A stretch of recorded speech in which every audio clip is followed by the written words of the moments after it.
program will begin shortly. Launch sequence. Activate.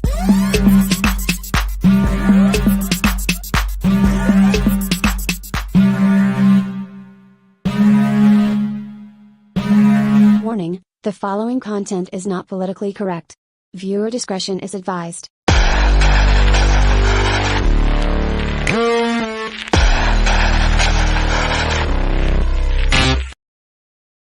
Hi, welcome back to the channel today, everyone. Hope you had a good weekend. It's really weird starting this show because the weekends are basically my work week. I was working from Thursday through yesterday, and so this is kind of the end of my work week. I get tomorrow off, and then I work a little bit later this week as well, and so it's going to be good. But yeah, got some big stories to talk about today, and obviously I am alone today. I don't have a guest, and so when that's the case, your questions and your comments are always welcome, so that I'm not just sitting here talking to the camera by myself. So interesting morning and weekend, I guess. Kind of going into the first story. It's I'm part of the story, I guess. Because yeah, I called Eli out. So I saw a post from Eli on Saturday evening, and I called it out. And then I was asked to write this story, and then actually Eli shot back this morning. So let's get into it. So if you guys don't know who Eli Erlick is, Eli is an activist who has been very controversial for quite some time. And really, not because Eli's trans, but more so because they run in, basically a drug smuggling operation.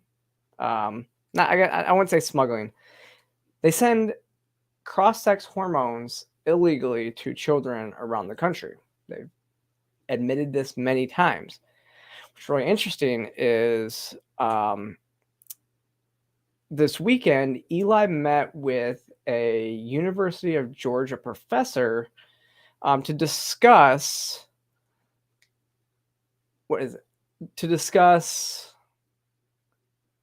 I guess they were researching far right extremism, which is what this professor seems to be their specialty in, which is really interesting that the University of Georgia, a school that I was looking at going to, has somebody that is focusing on far right extremism, and that they would actually allow that professor to have an admitted criminal come join them at the university.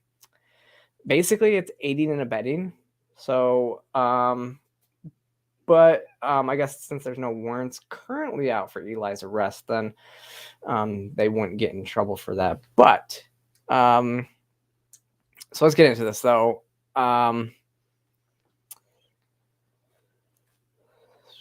So let me see. Yeah, on Saturday evening,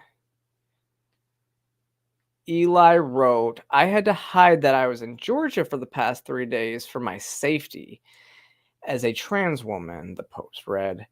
"Following attacks on trans youth plus my suggestion to ignore bans, there was a small worry that Governor Kemp would learn I was in the state. Several state officials have already called for my arrest." It's interesting because Georgia's not transphobic, I guess, right? So I live here. I've been all around this state, and this state has done nothing but welcome me. And if you remember a few months ago, so I assisted and I lobbied hard to pass a ban on puberty blockers, cross-sex hormones, and surgery for minors. Now, we didn't get puberty blockers, but we did ban cross-sex hormones and surgery for minors in the state. And so when Eli says that they, advise to ignore those bans, that's the law that Eli is telling them to ignore. So, Eli's statement had continued, I am usually unconcerned about the risk because of my position as a white woman, kind of being snarky there, I think, right? The leftist notion that, the CRT notion that Eli somehow has privilege. But then continued, however, with the recent bans on life-saving, gender-affirming medication, some of which I personally sent to GA, I'd rather be safe than sorry. Now, first of all, do you think Brian Kemp is sitting on his computer just watching what Eli's doing? I mean, it's such a narcissistic statement. It's pretty ironic. I mean, that's the problem, is Eli is such a narcissist that they think that, just because they come to this state, they're going to get treated poorly. No, this state's great. I love Georgia, honestly. But I will say, so my response actually when I saw this was, seriously, why hasn't the FBI arrested Eli yet? I also have news for you. Being trans is all good unless you're trying to abuse children with medicalization. Honestly, Chris Carr, the Attorney General of Georgia, should issue a warrant to have Eli extradited, as Eli just admitted that they are committing a crime and illegally supplying children drugs in Georgia. It's interesting. I mean, because I don't know why Eli thinks that they are so safe, because living in New York, because for one, this is committing a crime. I think the last time I looked it up, I could be wrong on this, but depending on how much you do it's a felony to send, prescription medications to others. It's against the law for you to even give your prescription drugs to a relative. So if you have if you have some pain medication at home, you have some Vicodin at home, and you give it to your child or your husband or anybody that is not prescribed to, that is technically against the law. But this is sending it across state lines, which would make it an even more significant crime. And then it's sending it to children. And now we have in Georgia, now we've also passed SB 140, which means that not only is this issuing prescription drugs without a license, it's a clear violation of SB 140, which does have criminal penalties. And so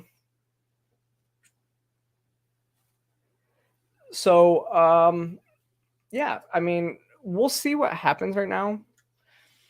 Eli definitely needs to should be arrested for this. It would serve Eli right.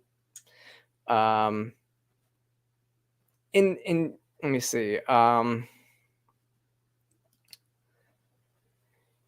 Yeah, does Eli not understand how deadly sharing medications can be? Apparently not. What's really interesting, and estrogen and testosterone suppressants generally wouldn't be too glaring, it wouldn't be too harmful. But honestly, if you take too much estrogen than what would normally be prescribed for your weight and size, and then you're not getting regular blood tests while on it, I mean, you could be causing severe kidney damage. One of the issues with taking testosterone blockers, so spirolactolone is the testosterone blocker, and it's if your potassium levels drop too low, it can cause a lot of issues there. You can actually have, actually, is it too low? Yeah, no, it's too high. Your potassium levels go too high, and you can actually go into shock from too high of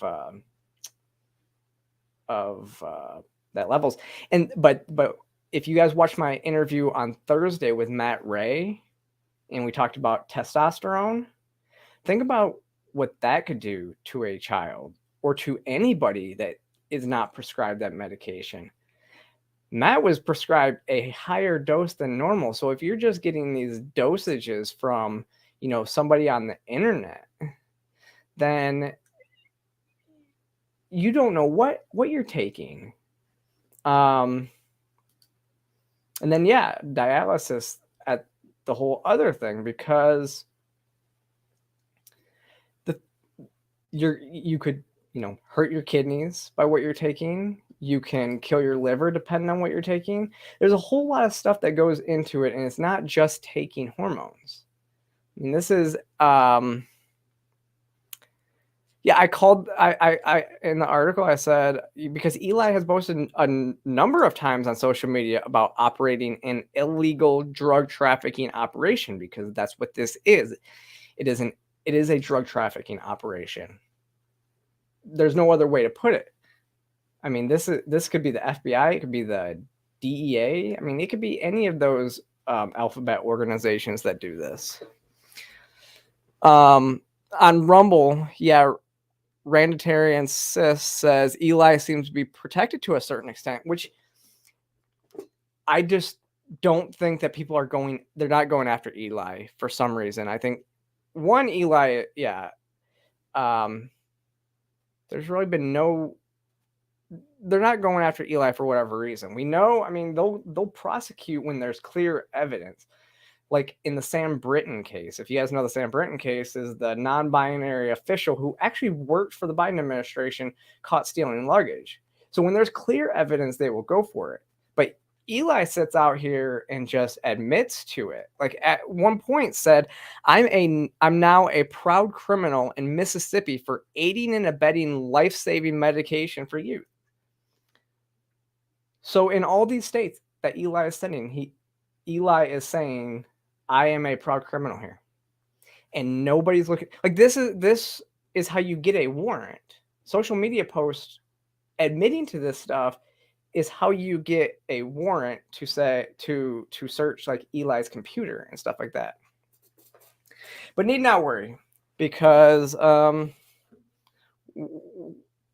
let's hope that Eli might have come to the wrong state and coming to Georgia and admitting this. So let's keep our fingers crossed that Chris Carr actually does something, which I have faith in the Attorney General here. But then it's really interesting too. So I want to call this other person out too that actually hosted Eli. Their name is Cass Mood, who is a Netherlands-born professor of international affairs at the University of Georgia. Apparently, they work with the Center of Research on Extremism out of Norway, out of the University of Oslo, out of Norway. They also work with the Center for Right-Wing Studies out of the University of California, Berkeley, and the Center of Analysis of the Radical Right. Think about this is the fact that somebody is at a university level kind of shows you that it seems like the University of Georgia has kind of gone woke with the rest of them. I mean, we see all this stuff happening all the time.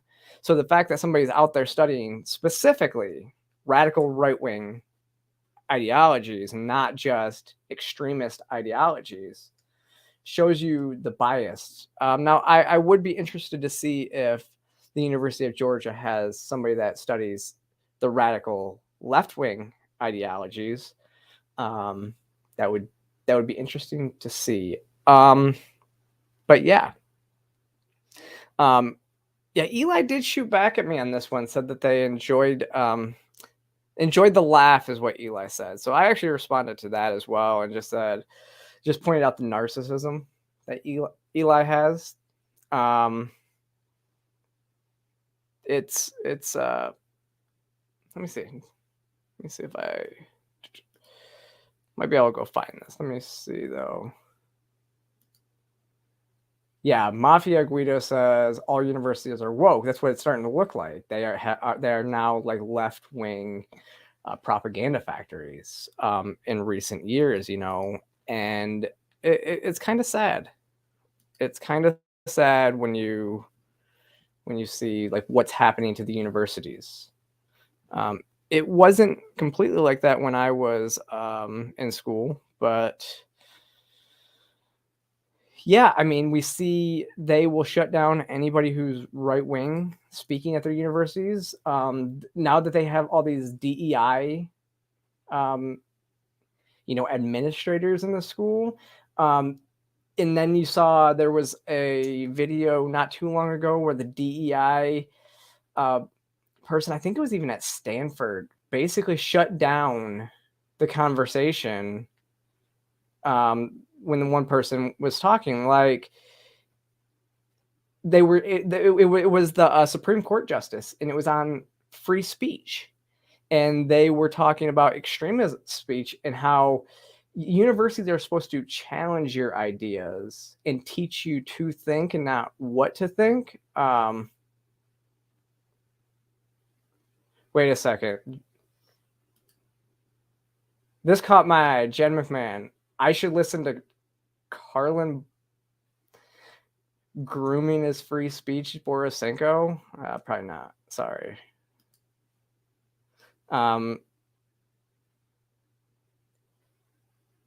Yeah, Carlin is a crazy psycho narcissist. And nope. Yeah, not doing that one. Not going there.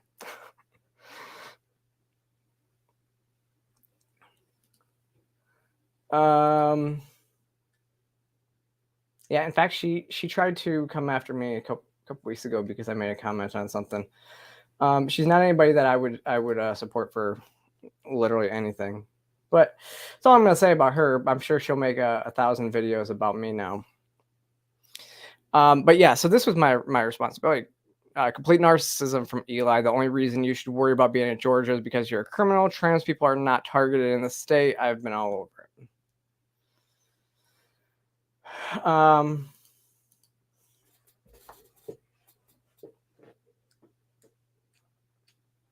So yeah, I mean,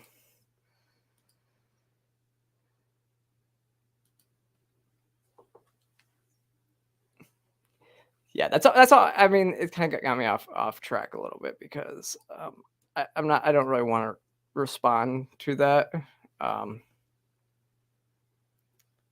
But that person is not somebody who's even worth listening to.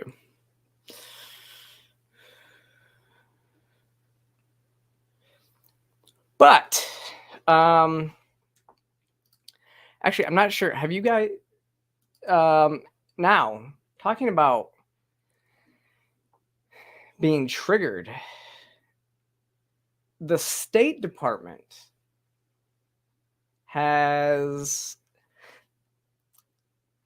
So let me set this up. The State Department sent out. They're building a system to where you can choose your pronouns that are in the from line. So when you send an email, it will say your name, and then it will use your pronouns in the system. And so they were apparently testing this out last week. And what it did is most of the pronouns were random, and actually, so apparently it was just randomized pronouns for people. And then it was a lot of people were getting misgendered. So they were being told, like, when they would send an email to somebody, that it would have like the wrong pronouns in there. And so in response to that, the State Department is offering free therapy for those that were triggered by the misgendering on the emails. You can't make this up. I mean, it's an email glitch that they were supposed to have fixed on Saturday. I'm not sure if they did or not. But it's really interesting. Yeah, they were offering free therapy to anyone who's felt hurt or upset by the glitch. What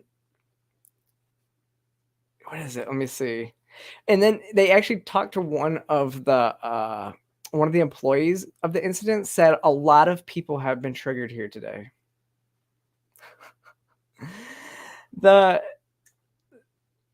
So you have all these people who work, I mean, in the State Department's a pretty woke university. Let me actually pop this up real quick.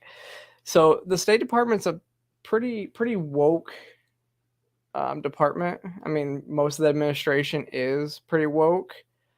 And so this was them on the 17th that they were, the internet, they posted this on the International Day Against Homophobia, Biphobia, Interphobia, and Transphobia. We call on the end to harmful conversion therapy practices, including those attempted to change a person's sexual orientation, gender identity or expression, or sexual characteristics. That is, I mean, that's the progress flag, and it's the woke. I mean, we have another day. So my first reaction to that was, we have another day. I mean, we have June coming up, which I'm not looking forward to, but we have another day of just visibility. Like, we can't see the rainbow every day of the week. And then they talked about conversion therapy to change a person's gender identity. That's harmful. To change a person's gender identity, that can be very harmful, because it discourages therapists from actually doing their job and questioning their patient, because any questioning now looks like conversion therapy. So that is, I mean, that's the Secretary of Secretary of State, Anthony Blinken, who said that. So really, really interesting. And then they have this problem where they go on to misgender all their employees. The irony is fantastic, in my opinion. But this is actually, so the AP reporter Matt Lee, AP reporter Matt Lee was actually pushing back on this, and actually had some pretty good stuff to say on this. So I'll play this video real quick. Gotten any emails from any of your colleagues in the last, before you came out here? Obviously not while you've been at the podium, but since about noon or so. Why don't you get to your question? And then Have you? What's your question? Do you have? Are you able to look at them right now? My email? Yeah. I'm not going to pull up my email from the podium. No. You don't need to show it to me. Yeah. I want to notice. I want to know if you've noticed anything different in the from line where it gives the sender. Matt, this would be a lot better if you would just ask us what your question was. Well, I mean, so you haven't noticed anything? No. Okay, so within the last hour and a half, 2 hours, the State Department's internal email system, and I've tested this, so I know that it's true, has added pronouns to people's, not their signature, but to their from where it says from. Mm-hmm. Okay. So it will say him, he, his, or her, or she, hers. Why? This is not an optional thing. This is something that has been just arbitrarily imposed. And understand that people could have their pronouns attached if they wanted them to a signature before, but this is not something that anyone has a choice about. And so I'm just wondering why and who made this decision. Well, Matt, I have not seen this phenomenon for myself. Okay, well, I have, and I'll show it to you. And is it just to ask you a question? Is it just for internal State Department? Obviously not, because I tested it. So I got an email from someone in this building, and whereas before it did not have any of these pronouns attached to the sender's name, it now does.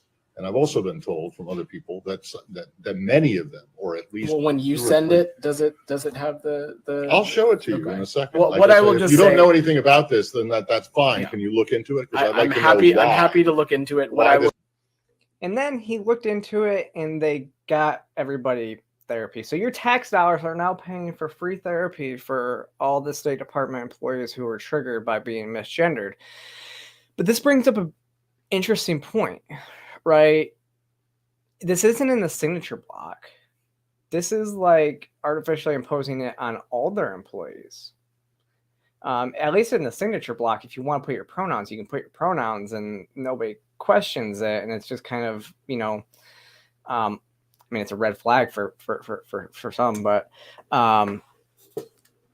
then to mandate it, that it puts it into your heading, your header box is kind of a, it's kind of a compelled speech thing. Even like you have to designate your pronouns to work at the State Department. And then they send out the wrong ones, and it's kind of hilarious because all these people are having meltdowns. I can just see what's going on at the State Department. People seeing all this stuff and then like melting down, like, oh my God, it called me they, them. Actually, I would probably melt down if it called me they, them. I'm not a they, them. I'm a single person. But I could just see the people. I mean, it has nothing to do with being trans. It's like anybody who's, if it's a woman, it's labeling them, he, him, even though they're a biological woman.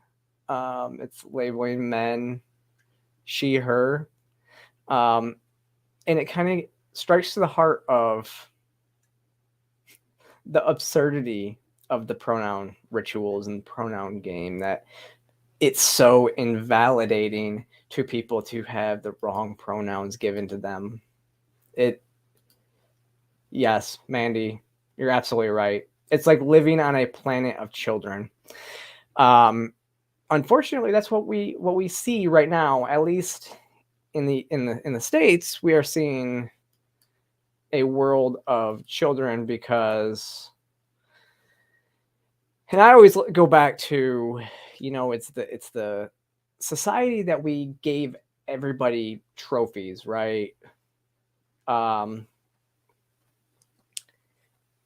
you give everybody a trophy, participation trophies, then people, they want participation trophies for everything, and then they demand that you validate everything about them. It goes back to the speech issue on universities. It's like, now even universities, people are coming out of universities now, and they're not even able to handle somebody disagreeing with them about anything because they're not even able to handle anybody disagreeing with them because they were not taught to deal with conflict. They were completely validated by their instructors, by the university. They were validated. And so we have raised a system of children. And unfortunately, I mean, it's like, it's my generation. It was my generation who did this. Because we lived in a time, and it's a lot of it's the internet too. I think the internet plays a big part in this. Constant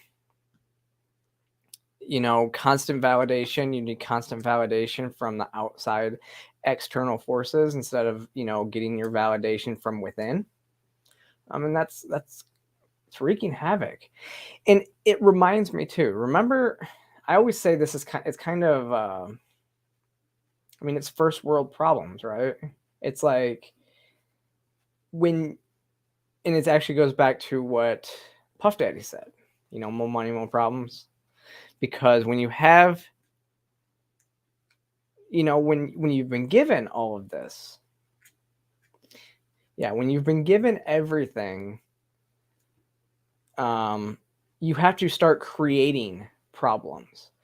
And the problem with what we're seeing in society right now is people are so depressed. And I talked about this, maybe a month or so ago.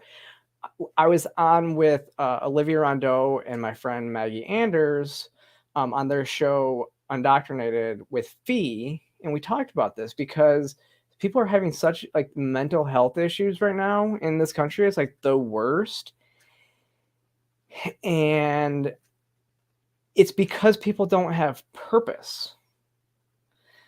And to find purpose, you need struggle. But we've ended all struggle. We say that nobody should struggle with anything. And so by, this generation expecting that society is just going to hand them everything, they're just going to give them the participation trophy, they have no struggle. And so they really have no purpose. And so they're finding their purpose in stuff like activism, which were issues that were not, which they're like making up activism issues, like issues to advocate for, or they're being, misled and saying like, again, like the crazy, like the wokeness of like CRT and queer theory and all that stuff, saying that you are so oppressed. But like as a trans person, I can't think of a single right that I don't have as a trans person. As a trans adult, people would say kids, but again, kids don't have the ability to consent to the stuff that they're trying to push for. But as a trans adult, there's not a single right that I do not have. I can make medical decisions for myself, which if there were states that were banning that, I think that's gone too far. But it's, we've pushed this victim narrative. And it actually reminds me, if you go back and you watch Matt Walsh's What is a Woman documentary again, when he traveled to Africa, and you see they don't worry about any of the same stuff because their purpose is to find food for the day, go out, get food, hunter-gatherer mentality, and survive. They don't worry about being misgendered. They just worry about, the important things. And so I guess when you don't have to worry about that type of stuff, you create problems.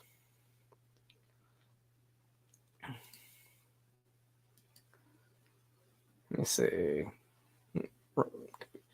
Yeah, I agree, Jen. Typically they want the cause but not the solution. But this is one of the things that happens a lot too, is that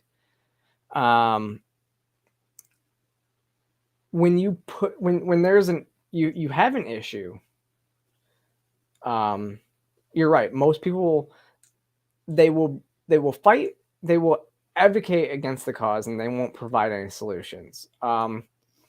Where I guess I look at things more of a solutionary system, and this goes on both sides. This isn't just this isn't just the left.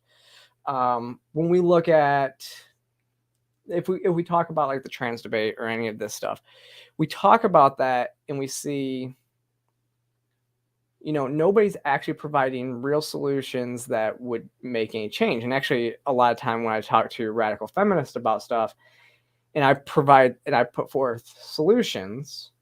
And one of the things I actually hear quite a bit, especially when it comes to, like I said, radical feminists, it's like when I say, well, what's your solution? They always say it's not for women to figure out.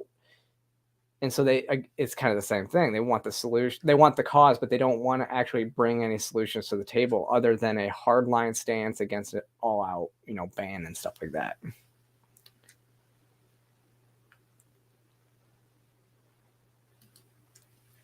It's like they enjoy being miserable, and if they are not, then they will find a reason. Yeah, I mean, that's a very good point. We live in a victimhood culture right now. We live where you actually get points for being labeled as a victim.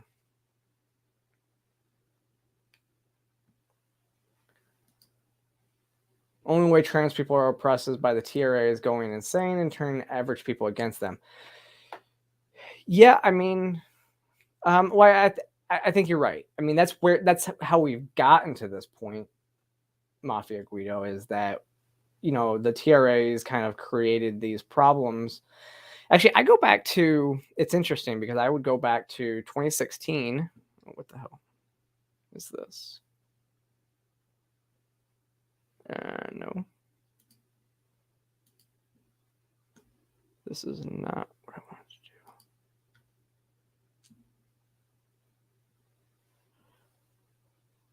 That's weird. Okay, 1 second.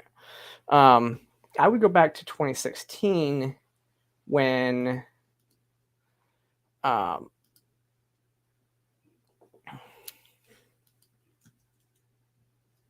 something weird just popped up on my computer. Now I probably got a virus or something because I'm talking about stuff I'm not supposed to be talking about.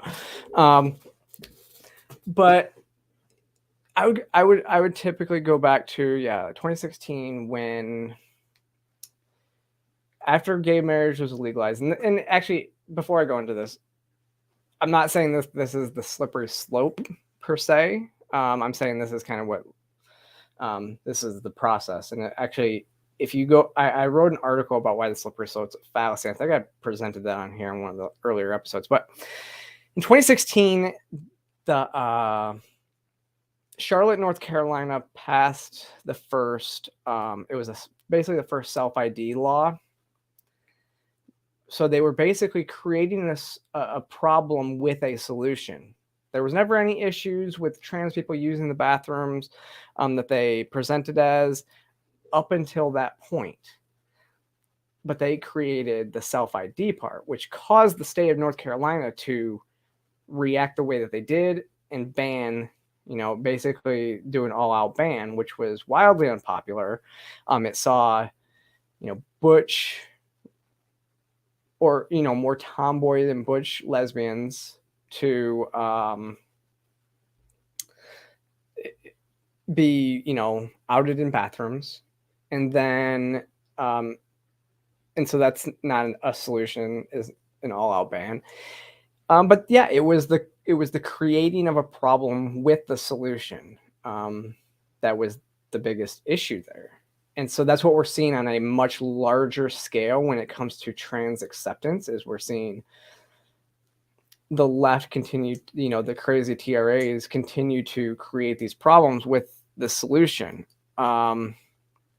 which is actually, I'll jump into this, this article because it kind of leads into that.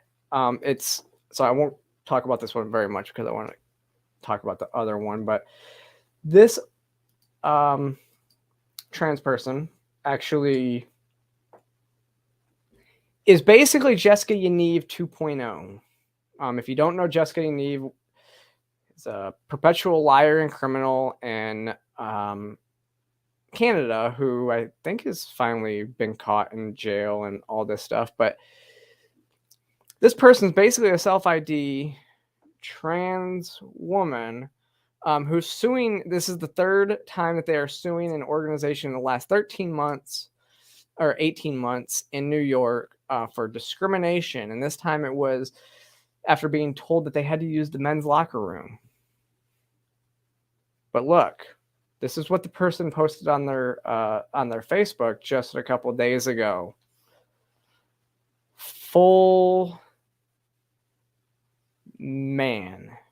And actually, this is what was interesting, is one of the women said he also derobed and he is full male.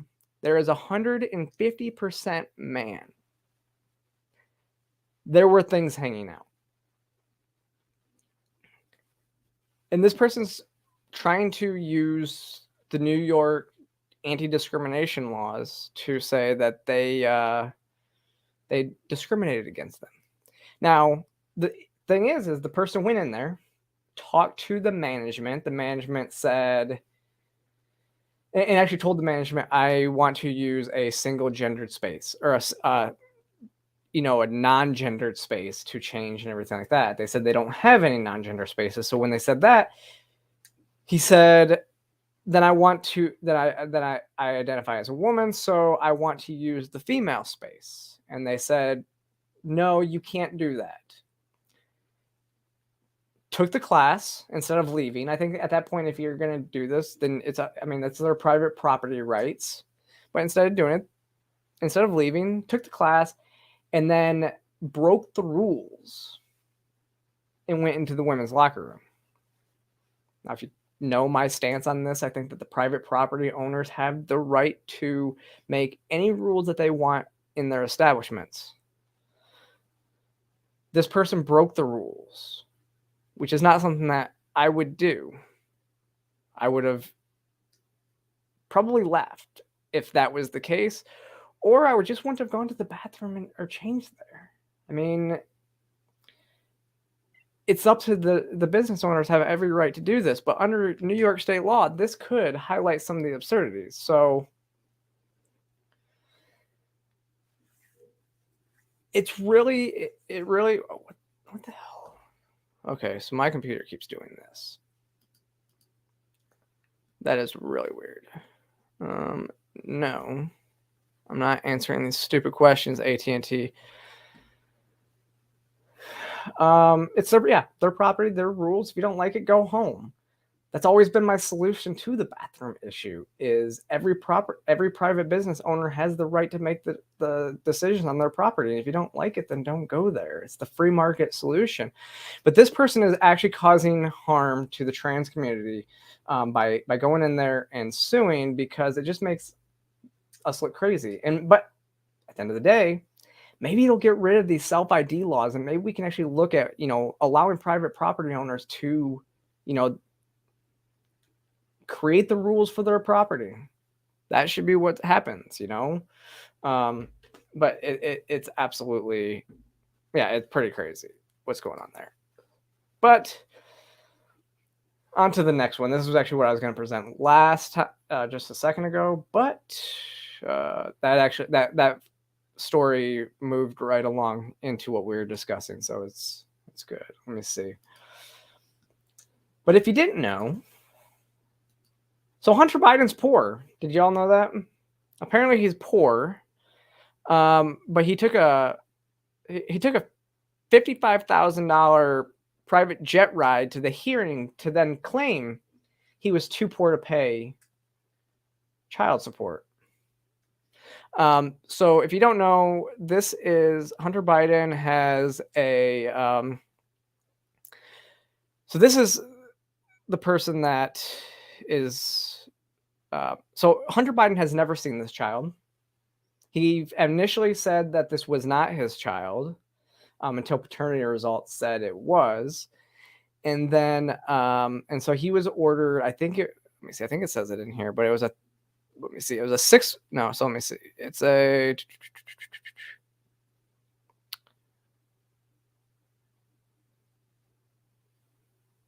shoot.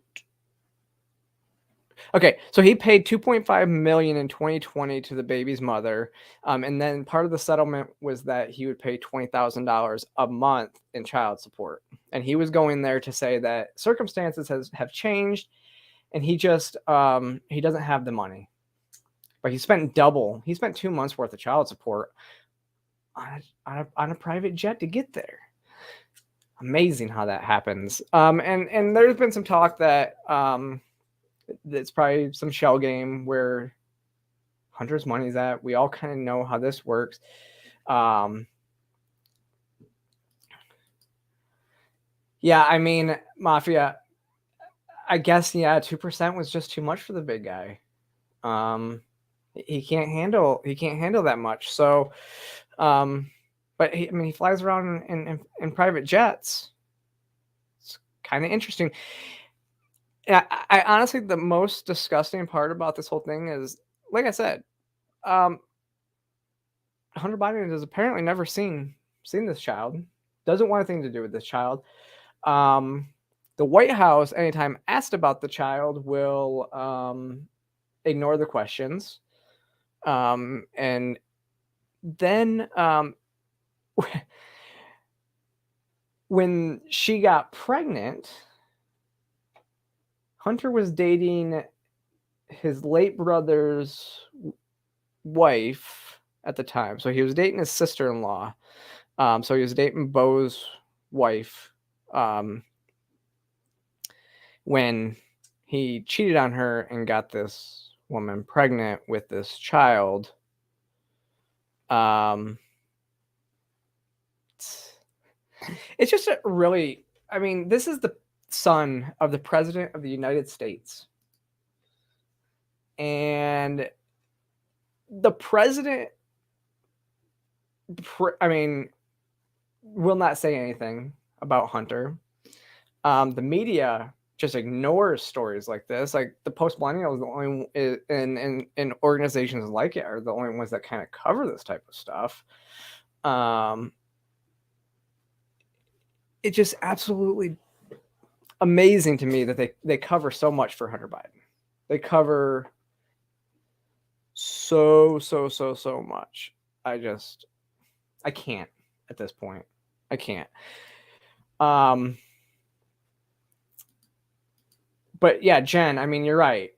It is better than Air Force One. It's better than the taxpayers paying for it. I will give them that. But again, how do you just the optics of this are amazing. Like, yeah, in September of 2022, he had a substantial material change. Is this because he doesn't have, I wonder actually if that material change was because, Burisma's not paying him as much anymore, or because, China, or did he spend that money on drugs and hookers? And does he have other children that he's trying to pay off their baby mamas for? I don't know. But they cover for Hunter Biden so much. It's not right. Not right at all. But talking about government spending, I don't know if you guys know, the government is, if they don't get, so we're having, I mean, it's like Groundhog's Day all over again. They are having debt ceiling negotiations as we speak, again, to raise the debt ceiling again because they can't rein in spending. Apparently, House Republicans are trying to get an increase to defense spending while cutting the budget overall. And if you know how these things work, it's probably not even a cut to the budget because they do baseline budgeting, which means if you keep the spending the exact same as it is this year, so there's already a built-in like increase for next year's, but if you keep the spending the same as it is like this year for next year, that gets called like a 2 point something. It gets called like $1 trillion cut when it's really just keeping the spending the same way. And so it's really a misnomer when they say spending cut anyways. And both parties are guilty of this. But I mean, they're using defense spending and they're sending that stuff over to Ukraine to fight a proxy war that we really have no business being involved in. It's absolutely insane. We have this just amazing tweet out here that I saw the other day that you just don't get. Like, these people, they just don't get it. So Jay Arnold says, me, hello, Amex. Like, he's calling up Amex. Okay. I'm not paying my bill this month. Amex. Your payment is due Thursday. Me. Yeah, I'm not paying it. Amex. I'm sorry, that is not an option you're required to pay. Me. According to Republicans. It has nothing to do with not paying your bill. This is literally, it's not saying that we don't have to pay our bill. Yes, the debt ceiling is just a mere suggestion. This is like, I responded to this. Where is my response? I said, you do know that this would be like calling up Amex and demanding that they raise your credit limit because if they don't, you can't afford to pay for your lavish lifestyle. That's more what this is about. It has nothing to do with, not paying your bill. It has to do with, demanding a higher credit limit so that you can continue to spend, like a drunken sailor.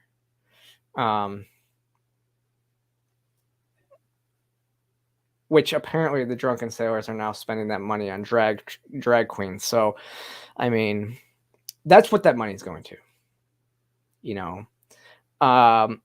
Marketing tactics that don't really work. But I guess this would also be like, I mean, thinking that you can just continue to spend and spend and spend other people's money it's just morally and fiscally wrong. I mean, there were some other good ones. Let me see. Oh yeah. So it was like, hello, Amex. I'm unable to pay my bill this month because Visa won't increase my credit line.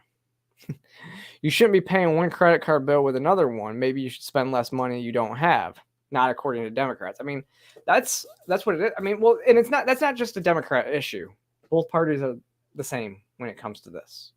Both parties go out, they continue to spend what they want, and they have zero regard for what it is. And see, this is why I was like a Tea Partier back in the 2010 time frame, was because they were talking, we need to cut spending, we need to reduce the deficit, we shouldn't be spending. They were pushing a balanced budget amendment. Think about that where you actually have to, you have to balance the budget every year and then start to pay off the stuff that you already spent. Like, such a novel concept, right? I mean, you do it with your personal credit. And then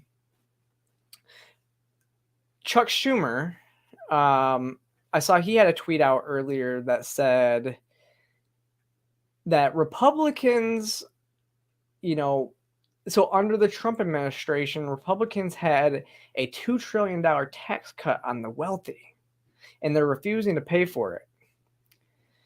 The issue is that when that tax cut went through, it caused more people to be hired into the workforce, which caused there to actually be more people paying taxes, which actually caused record spending or record revenues. So it caused record revenues. Now, yes, the administration also had massive omnibus spending bills, which offset those record revenues. But that's not anything new. Again, the Trump administration had record spending. The Biden administration has had even more record spending. And it goes all the way back to 2001 when we got into the Afghan war that we've had record spending levels at the federal level. It's not just one party, it's both parties that do this. And none of them want to actually cut the spending that they have and actually balance the budget. Congress should be made to manage their account just like you do your credit card accounts. I mean, we need to put somebody like, we need to put somebody like Dave Ramsey in charge of the budget, cut up the credit card and quit spending.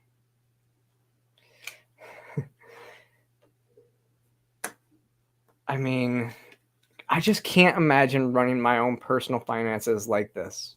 It just, but yet because it's not, people think it's fine. This is the problem is the government steals your money through taxes, because taxation is theft, and it's basically extortion.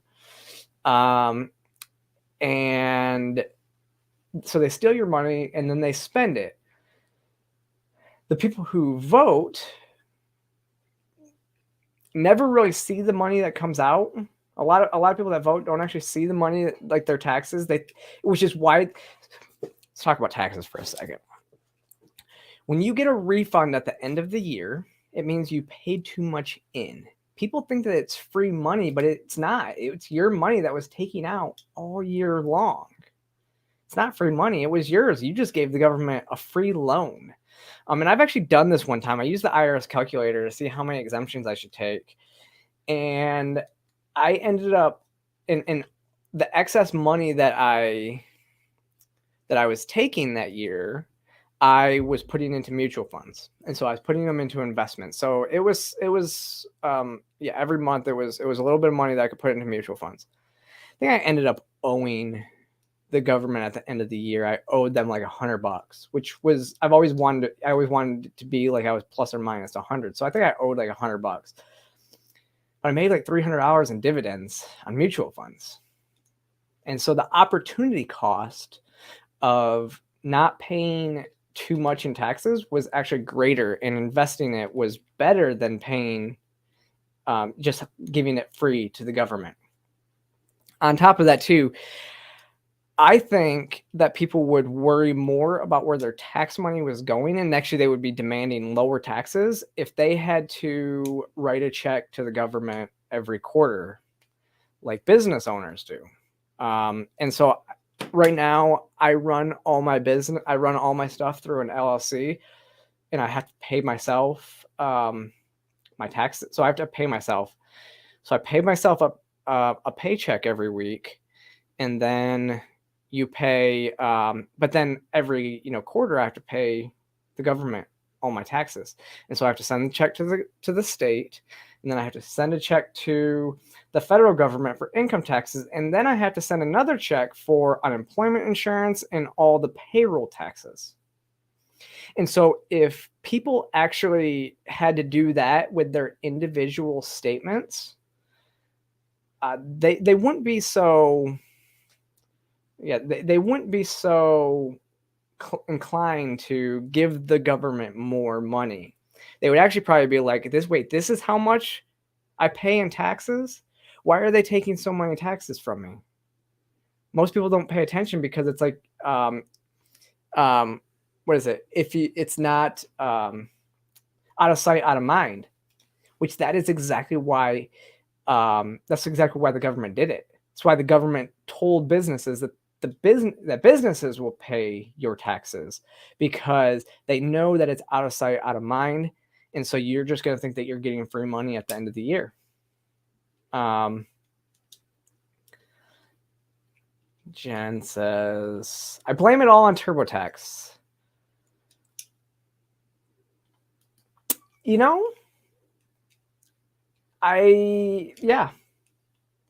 Yeah, because TurboTax had those commercials that were like, what are you going to spend your refund on? What are you going to spend your refund on?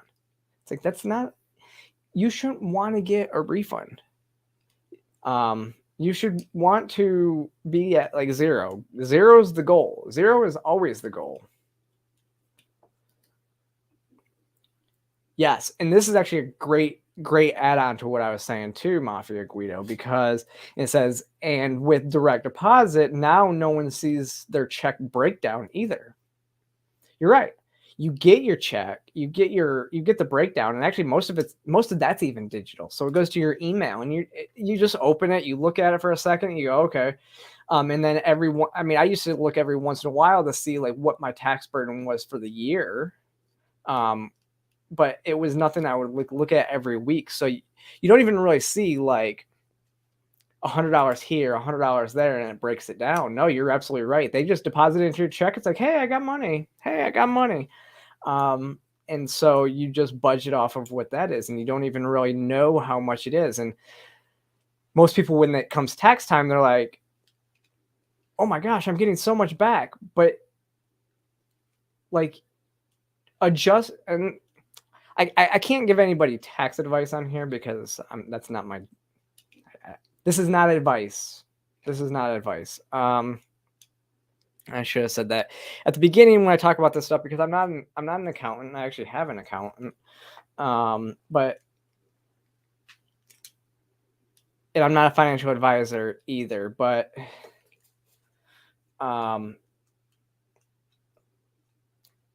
there is an IRS calculator on their website, where if you go onto the IRS website, you can put in how much you make per year or how much you expect to make per year, and then like what your exemptions normally are, like if you're taking a standard deduction and all that stuff, and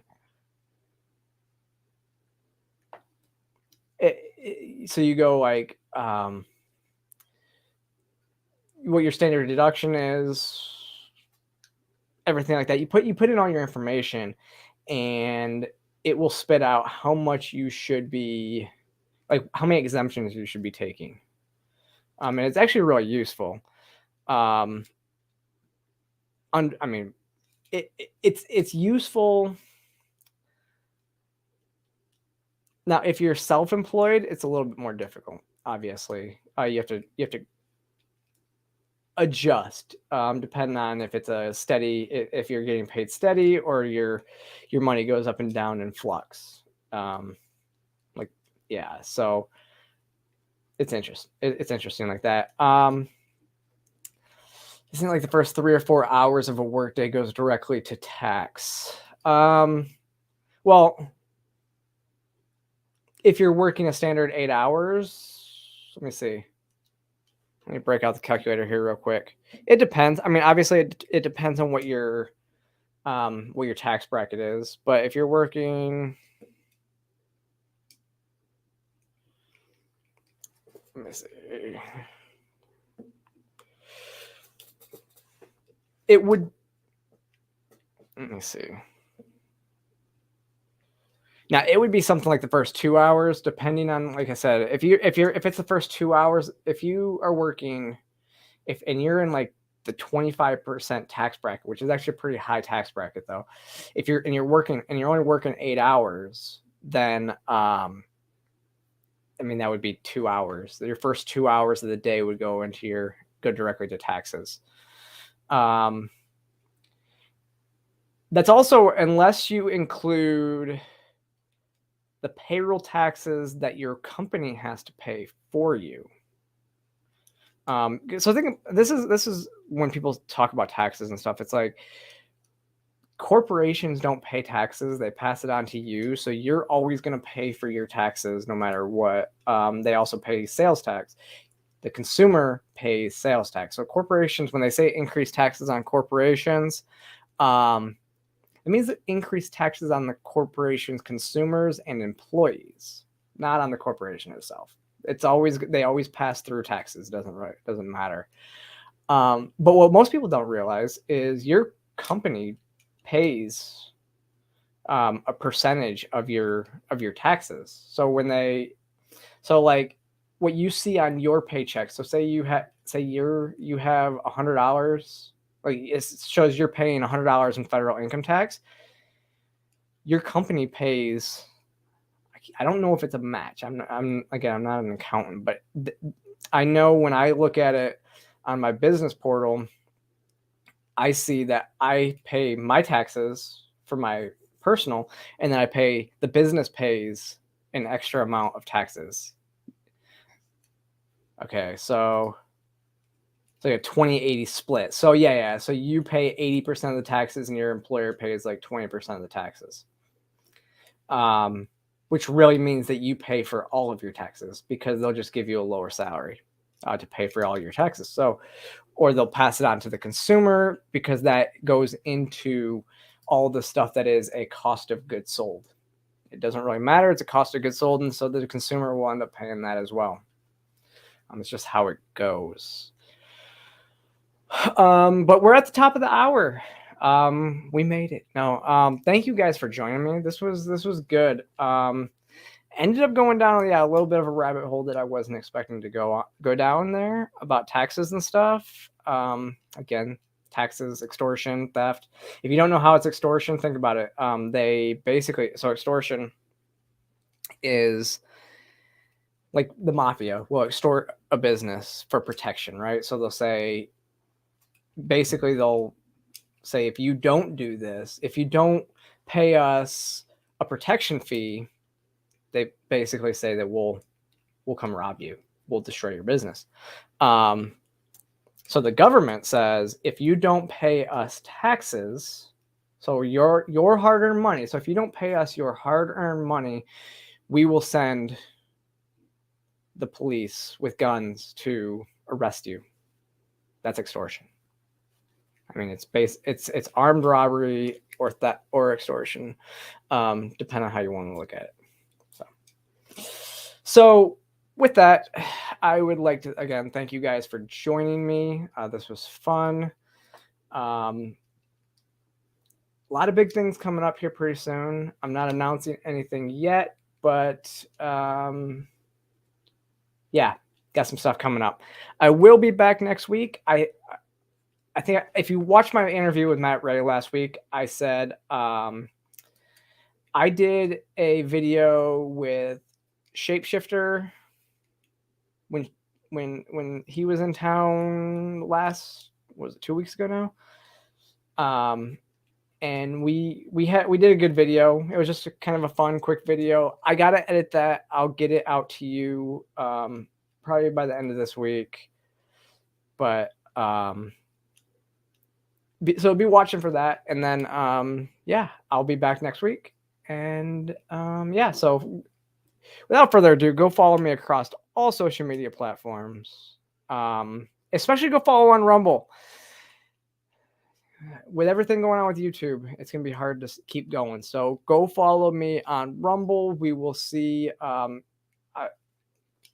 only a matter of time before YouTube decides it doesn't want to keep me on here. So at least go follow, and you can stay on YouTube until they kick me off. But with that, I will see y'all next time.